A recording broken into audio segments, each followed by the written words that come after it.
الحمد للہ رب العالمین والعاقبۃ للمتقین والصلاة والسلام علی سید الانبیاء والمرسلین قال اللہ تعالی وتبارک فی القرآن المجید والفرقان الحمید بسم اللہ الرحمن الرحیم یا بنی آدم قد انزلنا علیکم لباسا یواری سوآتکم وعیشا ولباس التقوى ذالک خیر ذالک من آیات اللہ لعلہم یذکرون یا بنی آدم لا یفتننکم الشیطان کما اخرج ابویکم من الجنۃ ینزع عنہما لباسہما لیریہما سوآتہما انہ یراکم هو وقبیلہ من حیث لا ترونہم انا جعلنا الشیاطین اولیاء للذین لا یؤمنون صدق اللہ مولانا العظیم و صدق رسولہ النبی الکریم الرؤوف الرحیم اللہم نور قلوبنا بالقرآن وزین اخلاقنا بالقرآن وادخلنا الجنة بالقرآن ونجنا من النار بالقرآن قال اللہ تعالی وتبارک فی شان حبیبہ مخبرا وآمرا ان اللہ وملائکتہ یصلون علی النبی یا ایہا الذین آمنوا صلوا علیہ وسلموا تسلیما الصلاۃ والسلام علیک یا رسول اللہ وعلی آلک واصحابک یا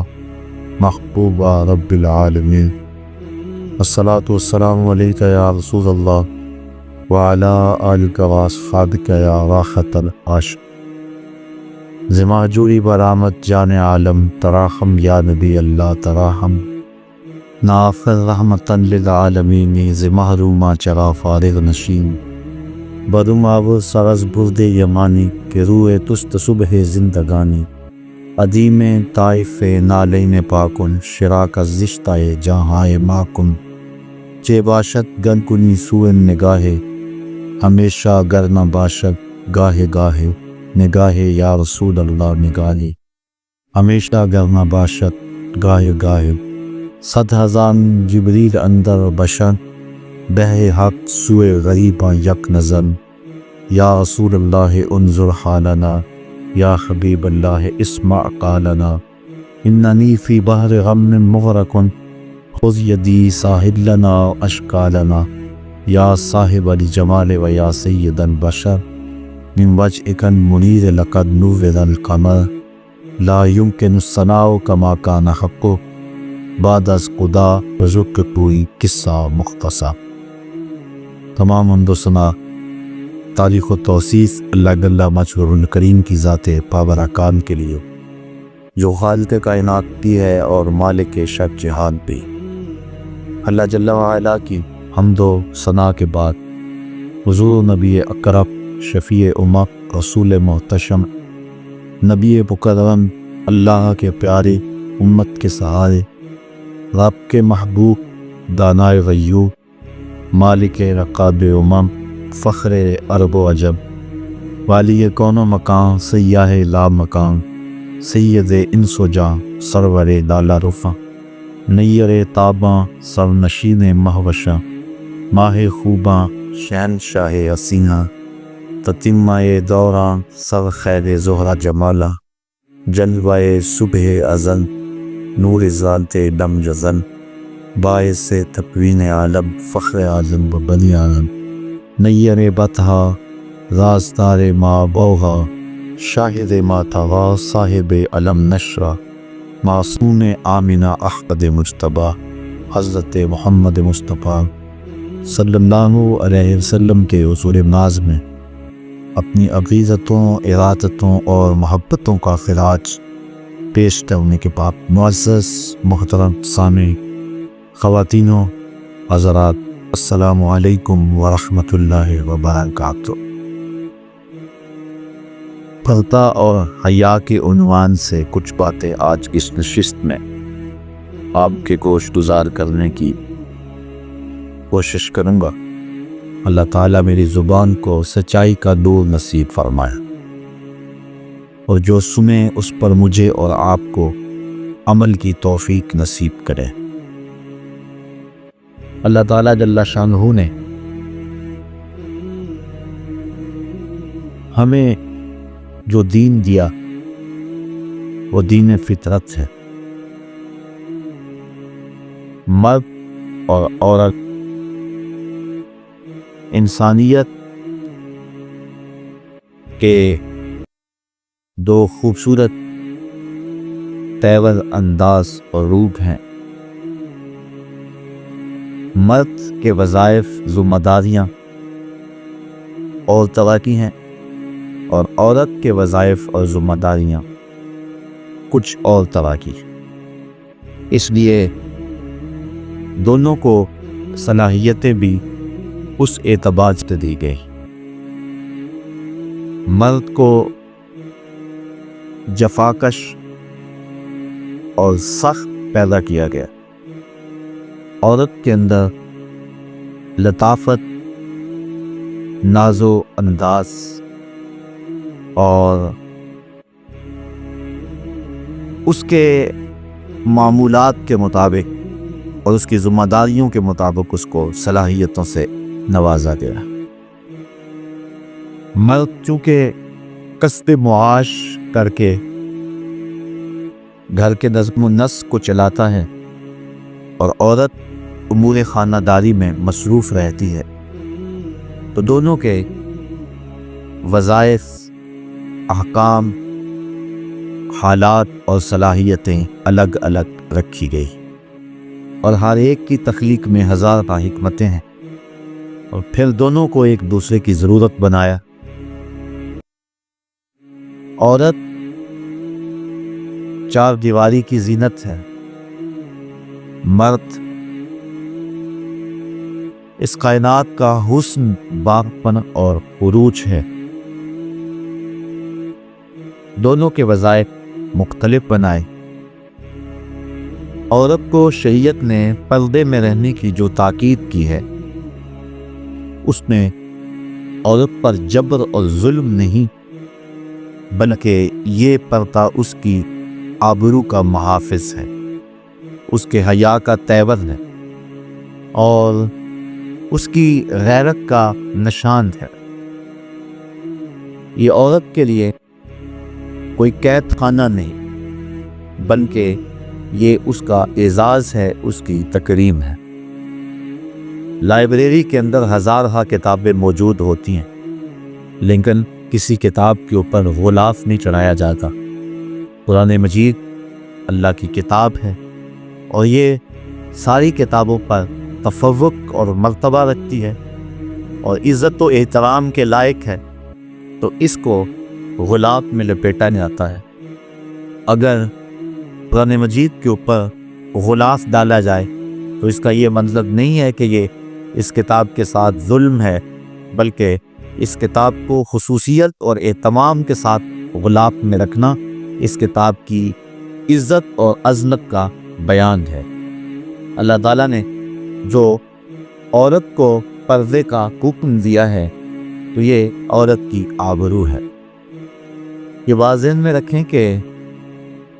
یہ نہیں ہے کہ مرد کو پردے کا حکم نہیں ہے،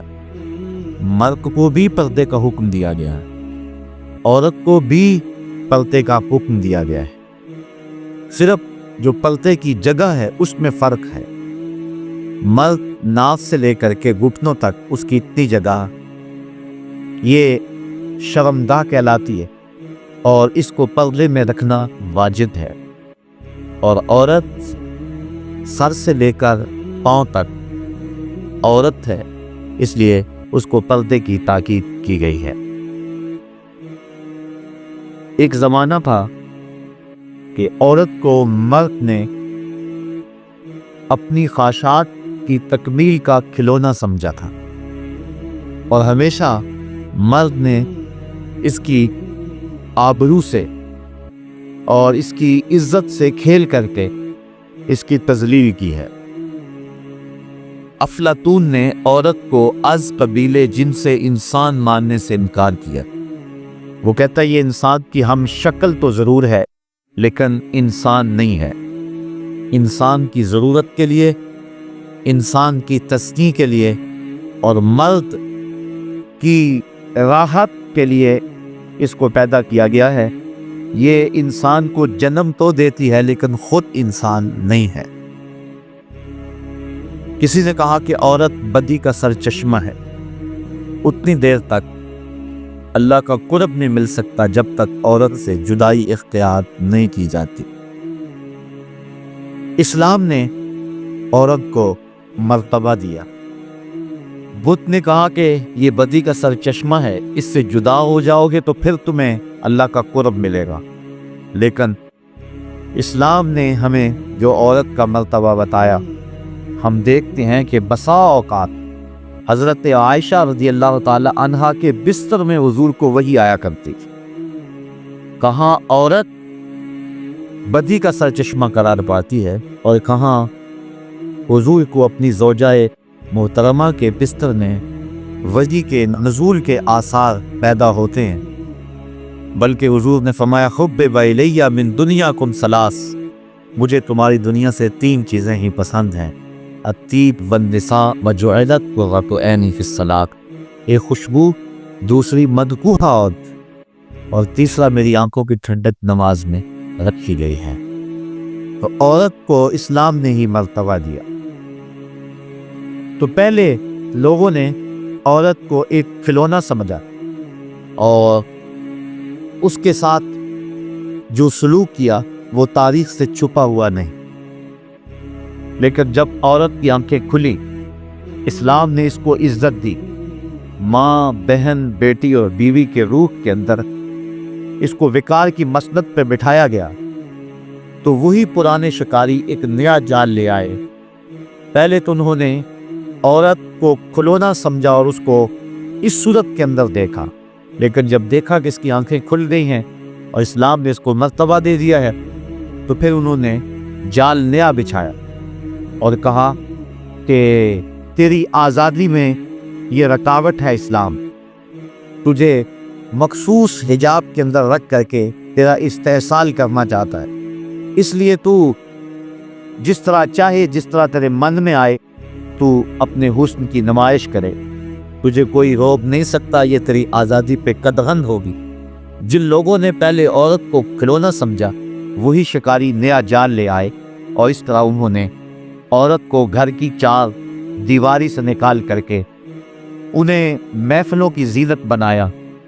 جبکہ عورت کا حسن گھر کے اندر ہی رہنا ہے، چونکہ اس کی خلقت اسی لیے کی گئی ہے۔ اقبال کہتا ہے کہ اس راز کو عورت کی حقیقت ہی کرے فاش،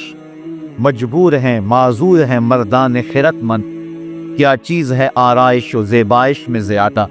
آزادی نسواں یا زمرد کا گلو بند۔ یہ عورت کی فطرت ہی بتا سکتی ہے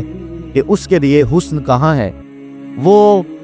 گھر کی زینت بن کے رہنا پسند کرتی ہے کہ یہ چراغ محفل، وہ مردوں کے شانہ بشانہ سڑکوں پہ پتھر کوٹتی پھرے اور وہ ہوٹلوں کے اندر مردوں کی ہوسناک نگاہوں کا شکار ہوتی رہے، یہ اس کا حسن ہے، یا گھر کو سنبھال لے اور اپنے بچوں کی تربیت کرے اور انہیں معاشرے کا بہتر اور کارآمد حصہ بنائے۔ عورت کے لیے ان 2 وظائف میں سے کون سا وظیفہ ہے؟ ایک عورت کی فطرت ہی اس بات کو بتا سکتی ہے۔ تو یہ پرانے شکاریوں نے ایک نیا جال بچھایا اور عورت کو اپنے سپلی جذبات کی تسکین کے لیے کھلونا ہی دیکھنا چاہا، لیکن انہوں نے ایک اور جال بچھا کے عورت کو پھانس لیا۔ اب دیکھیے قرآن مجید میں ہمارا رب ہم سے کیا کہہ رہا، یا بنی آدم، اے اولاد آدم، قد انزلنا علیکم لباسا یواری سوآتکم وریشا، بے شک ہم نے تمہاری طرف ایک لباس وہ اتارا کہ تمہاری شرم کی چیزیں چھپائے، اور ایک وہ کہ تمہاری آرائش ہو۔ یعنی لباس کے مقاصد بیان کیے گئے۔ لباس کے بنیادی مقاصد 3 ہیں: گرمی اور سردی سے انسان کو بچانا، دوسرا انسان کی عزت آبرو کی حفاظت کرنا اور اس کی شرم والی چیزوں کو چھپانا، اور لباس کا تیسرا مقصد زینت دینا ہے۔ لباس پہن کر کے انسان مہذب لگتا ہے۔ اگر انسان لباس کے بغیر ہی معاشرے کے اندر چلنے پھرنے لگ جائے تو اس میں اور پھر جانوروں میں کوئی فرق باقی نہیں رہتا ہے۔ اللہ تعالیٰ نے انسان کی حیت ایسی بنائی ہے کہ اس کے لیے لباس ضروری ہے، اور اس مقصد کو یہاں بیان فرمایا، اے آدم کی اولاد، بے شک ہم نے تمہاری طرف ایک لباس وہ اتارا جس سے تمہاری شرم کی چیزیں چھپ جائیں، اور ایک لباس وہ جس سے تمہاری آرائش ہو، وَلِبَاسُ التَّقْوَىٰ، اور ایک لباس پرہیزداری کا لباس ہے، تقوی کا لباس ہے، اور فرمایا ذَلِکَ خیر، یہ لباس بہتر لباس ہے۔ آگے فرمایا ذَلِکَ مِنْ آیاتِ اللَّهِ لَعَلَّهُمْ يَذَّکَّرُونَ، یہ اللہ کی نشانیوں میں سے ہے تاکہ کہیں وہ نصیحت مانیں۔ اللہ تعالیٰ نے تمہاری نصیحت کے لیے یہ ساری چیزیں بیان کر دیں، اور تمہارا لباس بھی اللہ کی بھی جملہ نشانیوں میں سے ایک نشانی ہے۔ یا بنی آدم، اے اولاد آدم، لا یفتننکم الشیطان کما اخرج ابویکم من الجنہ، اے اولاد آدم خبردار کہیں تمہیں شیطان فتنے میں مبتلا نہ کر دے، تمہیں فتنے میں نہ ڈال دے، کما اخرج ابویکم من الجنہ، جس طرح تمہارے ماں باپ کو اس نے بغیچ سے نکلوایا، ینزع عنہما لباسہما لیریہما سوآتہما، اور اتروا دیے ان کے لباس کہ ان کی شرم کی چیزیں انہیں نظر پڑیں، انہ یراکم ہوا وقبیلہ من حیث لا ترونہم، بے شک وہ اور اس کا قبیلہ اور کنبہ تمہیں وہاں سے دیکھتا ہے کہ تم انہیں نہیں دیکھتے ہو، یعنی شیاطین تمہیں دیکھتے ہیں اور تمہارے اوپر حملہ آور ہوتے ہیں، لیکن تم شیاطین کو نہیں دیکھتے۔ انا جعلنا الشیاطین اولیاء للذین لا یؤمنون، بے شک ہم نے شیطانوں کو ان کا دوست کیا جو ایمان نہیں لاتے۔ جو مومن ہے شیطان ان کا دوست نہیں ہے، بلکہ جو ایمان نہیں لاتے شیطان ان کا دوست ہے۔ تو شیطان چاہتا ہے کہ تمہارے لباس کو پھر تار تار کر دے اور تمہیں پھر برہنہ کر دے، اور تمہارے تقوی کا لباس بھی چھین لے، اور وہ لباس جو تمہیں زینت دیے ہوئے ہے، اور وہ لباس جو تمہاری شرم والی چیزوں کو چھپائے ہوئے ہے، شیطان چاہتا ہے کہ تمہارے اس لباس کو پھر تم سے اتروا دے اور تم کو رسوا کر دے۔ جو اہل ایمان ہیں وہ شیطان سے کبھی دوستی نہیں لگاتے، اور جن کو ایمان کی بہار نصیب نہیں ہے وہ شیطان کو اپنا دوست سمجھ لیتے ہیں۔ تو اہل ایمان کبھی بھی شیطان کے ساتھ اپنی دوستی کے رشتے کو قائم نہیں رکھتے، بلکہ اللہ تعالیٰ نے ایک دوسرے مقام پہ ارشاد فرمایا، یا ایھا الذین آمنوا لا تتخذوا عدوی وعدوکم اولیاء، اے ایمان والو میرے اور اپنے دشمن کو کبھی بھی دوست نہ بنا۔ دشمن سوائے دشمنی کے اور کیا کرے گا؟ وہ جس روپ میں مرضی آ جائے سوائے دشمنی کے وہ کر ہی کیا سکتا ہے؟ تو شیطان ہمارا دشمن ہے، اس نے ہمارے رب کے روبرو قسم کھائی تھی کہ مجھے قسم ہے تیری عزت کی، میں تیرے بندوں کو تیرے تک نہیں پہنچنے دوں گا، میں ان کے دائیں، ان کے بائیں، ان کے آگے، ان کے پیچھے چاروں اطراف کو گھیر لوں گا۔ دو سمتیں بھول گیا، ایک اوپر والی ایک نیچے والی۔ جب بندہ پیشانی سجدے میں رکھ دے یا ہاتھ اٹھائے اور اللہ سے عرض کرے تو شیطان انسان کے راستے میں حائل نہیں ہو سکتا ہے، باقی چاروں سمتوں سے آتا ہے، تو اس کو کبھی بھی عہد ایمان دوست نہیں سمجھتے ہیں۔ تو شیطان انسان کو بے حیا بنانے کے لیے تگ و تاس کیا کرتا ہے، اور ہمیشہ شیطان انسان کی آبرو کا دشمن ہے، اس کو ایک آنکھ بھی انسان کی عزت نہیں بھاتی، اور وہ چاہتا ہے کہ انسان کو حیا باختہ کر دو۔ اور صاحبو یہ بات ذہن میں رکھو کہ جب کسی قوم کے اندر حیا باقی نہیں رہتا تو اس قوم کا دین باقی نہیں رہتا۔ حضرت نبی رحمت صلی اللہ علیہ وآلہ وسلم تشریف فرما ہوئے تو ایک صاحب اپنے بھائی کو حیا کے بارے میں درس دے رہا تھا، حیا کی تعلیم دے رہا تھا۔ تو حضور جب تشریف فرما ہوئے اور اس کے بھائی کو تعلیم دیتے ہوئے دیکھا تو فرمایا داہو فإن الحیا من الایمان، فرمایا سے چھوڑ دے، حیا تو ایمان کا حصہ ہے، یعنی جب ایمان ہوگا تو لازمی طور پہ حیا بھی ہوگا۔ حیا کا سبق اور حیا کی تعلیم اور حیا کے لیے کوشش کر کے کسی شخص کے اندر اس بات کو ڈھیلا نہیں جا سکتا۔ اگر ایمان نہیں ہے تو حیا نہیں آ سکتا، اور اگر ایمان ہے تو حیا لازمہ ہے ایمان کا۔ تو جس کے اندر ایمان ہوگا تو یقیناً اس کو حیا کی صفت بھی حاصل ہوگی، اور یہ ایمان کے شعبوں میں سے ایک اہم شعبہ ہے۔ بلکہ حضور نے فرمایا کہ حیا سارے کا سارا بھلائی ہے، اور حیا سوائے بھلائی کے اور کچھ نہیں لاتا ہے۔ تو شیطان چاہتا ہے کہ ہمیں حیا پاختہ کر دیں۔ اور حیا پاختگی کی جو ہے وہ بدترین صورت یہ ہے کہ وہ کسی کے لباس کو اتار دے۔ اللہ نے جن چیزوں کو چھپانے کا حکم دیا ہے، اگر ان چیزوں کو چھپایا نہ جائے تو پھر حیا کا جوہر باقی نہیں رہتا ہے۔ اس لیے اللہ تعالیٰ نے اہل ایمان کو اپنے رسول کی وساطت سے یہ حکم دیا، قل للمؤمنین یغضوا من ابصارہم ویحفظوا فروجہم ذالک ازکی لہم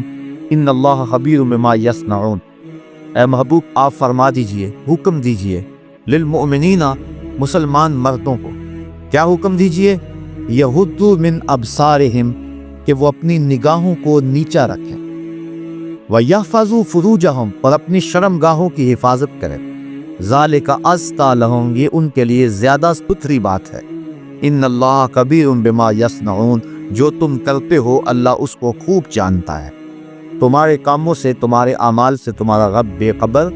نہیں ہے۔ وَقُلْ لِلْمُؤْمِنَاتِ اور اے محبوب آپ مومن عورتوں کو حکم دیں،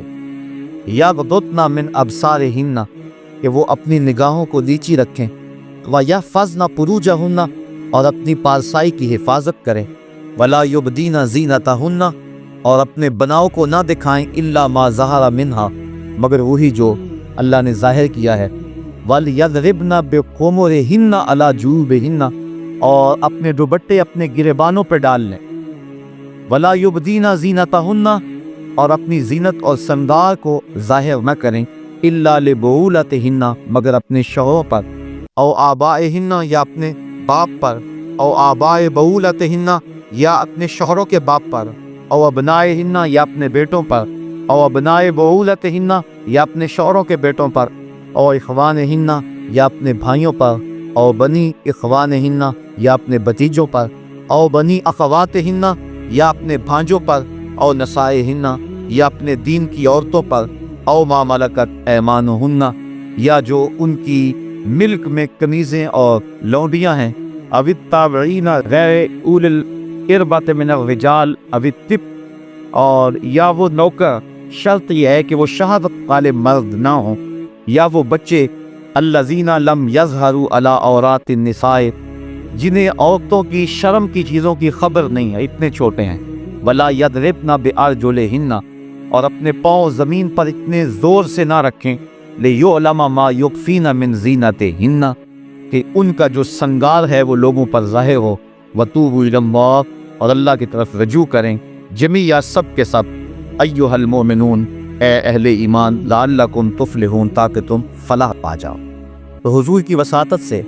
اللہ تعالیٰ نے ہمیں یہ حکم دیا، مردوں کو حکم دیا کہ وہ اپنے پردے کی اور اپنی آبرو کی حفاظت کر۔ حضرت سعید بن ابو الحسن حضرت حسن بصری سے روایت کرتے ہیں کہ میں نے حضرت حسن بصری سے پوچھا کہ جو اجمی عورتیں ہیں وہ اپنے سینے اور بالوں کو کھولے رکھتی ہیں تو ہم کیا کریں؟ تو حضرت حسن بصری نے قرآن مجید کی اس آیت کی طرف اشارہ کیا، فرمایا وہ اگر حیا باختہ ہیں اور اپنے سینے اور اپنے سر کھولے پھرتی ہیں تو تمہیں تو تمہارے رب نے حکم دیا ہے کہ نظروں کو نیچا رکھیں، اس لیے تم نے اپنی آبرو کی از خود حفاظت کرنی ہے، وَيَحْفَظُوا فُرُوجَهُمْ اور اپنی شرمگاہوں کی حفاظت کریں۔ حضور نبی رحمت صلی اللہ علیہ وسلم نے فرمایا صحابہ بازاروں میں بیٹھنے سے اجتناب کیا کرو۔ صحابہ نے عرض کی حضور ہمارا گزر نہیں ہے کیونکہ وہ ہمارے بیٹھنے کی جگہیں ہیں اور ہم وہاں بیٹھ کر کے باتیں کر رہے ہیں، تو حضور نے فرمایا اچھا تمہیں پھر بازاروں میں بیٹھنے کی اجازت دیتا ہوں، لیکن شرط یہ ہے کہ تم بازار کا حق ادا کرو۔ تو صحابہ نے عرض کی حضور بازار کا حق کیا ہے؟ تو حضور نے ارشاد فرمایا امر بالمعروف نہی عن المنکر، نیکی کا حکم دینا اور برائی سے منع کرنا، کوئی تکلیف دہ چیز پڑی ہو تو اس کو ہٹا دینا، چوتھا حق کے سلام کرنے والے کا جواب دینا، اور پھر حضور نے فرمایا اپنی نظروں کو نیچا رکھنا۔ اگر تم بازار میں بیٹھنا چاہتے ہو تو اپنی نظر کی تم نے حفاظت کرنی ہے۔ حضور نبی رحمت صلی اللہ علیہ وآلہ وسلم نے ارشاد فرمایا کہ نظر شیطان کے زہر آلود تیروں میں سے ایک تیر ہے، اور اگر کوئی شخص اپنی نظر کی حفاظت کرتا ہے تو اللہ تعالیٰ جل شانہ اس کو عبادت کی لذت نصیب فرما دیتا ہے۔ اگر کسی شخص کی نظر پاک نہیں رہتی تو اس کو سجدوں کی لذت نصیب نہیں ہو سکتی، اس کو قیام کا لطف نہیں مل سکتا، چاہے وہ سین حرم میں پڑھے یا مسجد نبوی میں پڑھے۔ اور جو شخص اپنی نظر کی حفاظت کر لیتا ہے اور اپنی نظر کو ناپاکی سے اور اپنی نظر کو بدی سے محفوظ رکھتا ہے، جب وہ سجدہ کرے گا تو سجدے کی لذت ملے گی، جب رکوع کرے گا تو رکوع کا لطف نصیب ہوگا، جب قیام کرے گا تو قیام کا مزہ نصیب ہوگا۔ عبادت اور ایمان کی ایک لذت ہوتی ہے جو ایک مومن کو نصیب ہوتی ہے۔ تو جو شخص اپنی نظر کی حفاظت کرے، اللہ تعالیٰ اس کو عبادت کا سرور اور عبادت کی لذت نصیب فرما دیتا ہے۔ تو اہل ایمان کو اس بات کا حکم دیا گیا، بلکہ حضور نے اپنے عمل سے صحابہ کے سامنے اس کی مثال پیش کی۔ حجۃ الوداع کے موقع پہ آقا کریم علیہ السلام کے ردیف تھے حضرت فضل بن عباس رضی اللہ تعالی عنہ، حضرت عبداللہ ابن عباس رضی اللہ تعالی عنہ کے بھائی اور حضور کے چچا زاد بھائی، حضرت عباس بن عبد المطلب رضی اللہ تعالی عنہما کے فرزند ارجمند، اور یہ تھے بڑے خوبصورت۔ حضور علیہ السلام کے ساتھ سواری کے اوپر تشریف فرما تھے، تو ایک قبیلے کی ایک خوبصورت عورت حضور سے مسئلہ پوچھنے کے لیے آگے بڑھی، تو حضرت فضل بن عباس کی نظر پڑ گئی، بلکہ ان کے چہرے پر نظر جم گئی۔ تو آقا کریم علیہ السلام اسی عالم کے اندر پیچھے پلٹ کے دیکھا اور اپنے ہاتھ سے حضرت فضل بن عباس کی تھوڑی کو پکڑا اور پکڑ کے دوسری سمت کر دیا، اور لوگوں کے سامنے اس مثال کو رکھا کہ کوئی جتنا مرضی متقی اور معتبر کیوں نہ ہو، وہ نظر کی حفاظت کرے۔ جس کی نظر پاک رہے گی اس کو باقی معاملات کے اندر خیر رہے گی، کیونکہ سب سے پہلے نظر بھٹکتی ہے، جب نظر بھٹکتی ہے تو خیال بہکتے ہیں، جب خیال بہکتے ہیں تو پھر انسان زنا کی طرف راغب ہوتا ہے۔ اس لیے اسلام نے دوائی زنا سے ہی روک دیا، اس لیے کہا سب سے پہلے تم اپنی نظر کی حفاظت کرو۔ بلکہ حضور علیہ السلام نے ارشاد فرمایا کہ نظر زنا کرتی، فزن العین النظر وزن اللسان المنطق والنفس تمنا وتشتہی والفرج یصدق ذلک کلہ ویکذبہ۔ فرمایا کہ انسان کی نظر کا زنا یہ ہے، آنکھ کا زنا یہ ہے کہ آدمی دیکھے کسی کو، اور فرمایا زبان کا زنا یہ ہے کہ بات کرے، پھر نفس جو ہے اس کی تمنا کرتا ہے اور اس کی آرزو کرتا ہے، پھر انسان کی شرمگاہ یا اس کی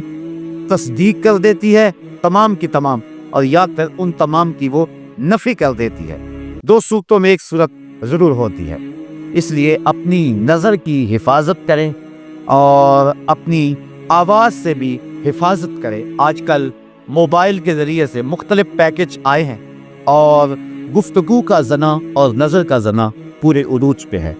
جب کسی قوم کے اندر یہ بدی پھیلتی ہے تو اللہ اس قوت سے برکت کو اٹھا لیتا ہے۔ آج ہمارے میں برکت نہیں ہے، دولت کی کثرت کے باوجود بھی ہر بندہ شاکی ہے۔ جب تک ہماری نظر طاہر اور پاک نہیں ہوتی ہے، ہمارے من کے اندر اجالے اور روشنیاں پیدا نہیں ہو سکتی ہیں۔ تو اللہ تعالیٰ نے اہل ایمان کو یہ حکم دیا، اے محبوب آپ ارشاد کر دیں اہل ایمان کو یغضوا من ابصارہم، کہ وہ اپنی نظر کی حفاظت کر۔ اگر انسان کی نظر پڑ جاتی ہے تو اس کے لیے حکم ہے النظرۃ الاولی والثانیۃ علیک، فرمایا پہلی نظر تجھے معاف ہے چونکہ اس میں تیرا قصد نہیں ہے۔ اگر اسی نظر کے تسلسل کو برقرار رکھتا ہے یا دوسری مرتبہ دیکھتا ہے تو فرمایا وہ تیرے اوپر وبال ہوگی۔ تو پہلی نظر کی معافی دی گئی، کیونکہ اسلام جو ہے وہ دین فطرت ہے، تو جہاں انسان کی جہاں کمزوری ہے،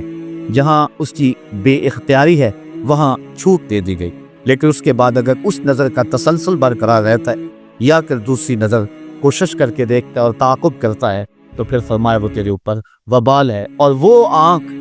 جو غیر محارم کو دیکھتے رہی، کل قیامت کے دن جہنم کی آگ سے بن دی جائے۔ اور 3 آنکھیں حضور نے فرمایا قیامت کے دن کوئی آنکھ نہیں ہوگی جو رو نہیں رہی ہو، صرف 3 آنکھیں ہوں گی کہ جن میں آنسو نہیں ہوں گے اور جو نہیں رو رہی ہوں۔ ایک وہ نظر جو غیر محارم کی طرف دیکھنے سے بچی، دوسری وہ نظر جو اللہ جل شانہ کی راہ میں اس کے راستے کے اندر جاگتی رہی، پہرا دیتی رہی،